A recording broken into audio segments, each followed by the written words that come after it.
Hello friends, welcome to our channel. Big breaking న్యూస్కి స్వాగతం. ఎవరైతే మన ఛానల్ని ఫస్ట్ టైం చూస్తున్నారో ప్రతి ఒక్కరు మన ఛానల్ సబ్స్క్రైబ్ చేసుకోండి. అదేవిధంగా బెల్ అనే గంటను ఆన్లో పెట్టుకోండి. వీడియో నచ్చినట్లయితే లైక్ చేయండి. వీలైన త్వరగా వీడియో అందరూ కూడా షేర్ చేయడానికి ప్రయత్నించండి. మీకు యూస్ఫుల్ ఇన్ఫర్మేషన్ పెన్షన్కి సంబంధించి ఎవరైతే వెయిట్ చేస్తున్నారో వారికి కీలకమైన అప్డేట్ అయితే తీసుకురావడం జరిగింది. దీనికి సంబంధించిన సమాచారం మీకు ఈ వీడియోలో అందించబడుతుంది.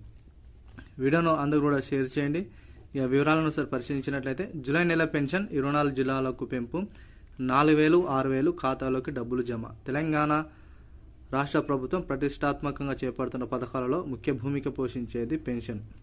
ఈ పెన్షన్ సంబంధించింది కూడా ఈ నెల జూన్ 2వ తారీఖున కూడా బడ్జెట్ అనేది పెన్షన్దారులకు ఉద్దేశించి రిలీజ్ చేయడం జరిగింది. దాదాపుగా జూలై నెలకు సంబంధించి 24 డిస్ట్రిక్ట్స్ ఏవైతే ఉన్నాయో 24 డిస్ట్రిక్ట్స్ ఆల్రెడీ లిస్ట్ అనేది ప్రభుత్వానికి అయితే అందజేయడం జరిగింది. దీనిపై తాజాగా ఉత్తర్వులు అయితే మొదటగా 24 జిల్లాలు ఏవైతే ఉన్నాయో ఆ 24 జిల్లాలకైతే పెరిగిన పెన్షన్లో ఏదైతే 4,000, 6,000 రూపాయలు ఉన్నాయో అవన్నీ ఖాతాలో జమ చేయాలని కూడా రాష్ట్ర ప్రభుత్వం అధికారులకు అయితే ఆదేశాలు అయితే జారీ చేయడం జరిగింది.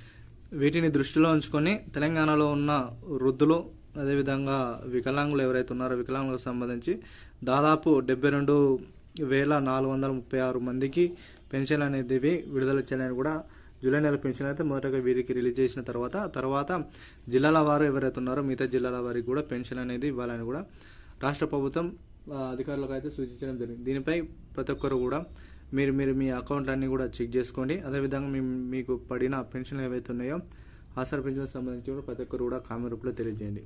కామెంట్ రూపంలో తెలియజేస్తే మరి మీకు ఎంతవరకు ఆసరా పెన్షన్ పడిన అవగాహన ఉంటుంది కాబట్టి ప్రతి ఒక్కరు కూడా మీ యొక్క ఖాతాలో డబ్బులు పడ్డే విషయం అందరూ కూడా ఖాతాలో మెన్షన్ చేయండి. అదేవిధంగా తెలంగాణలో ఉన్న 24 జిల్లాలకు ఏవైతే ఉన్నాయో 24 జిల్లాలకు చూస్తే మినహా ఇంకా 9 జిల్లాలు ఏవైతే ఉన్నాయో ఆ జిల్లాలకు దాదాపు జూలై 2వ వారం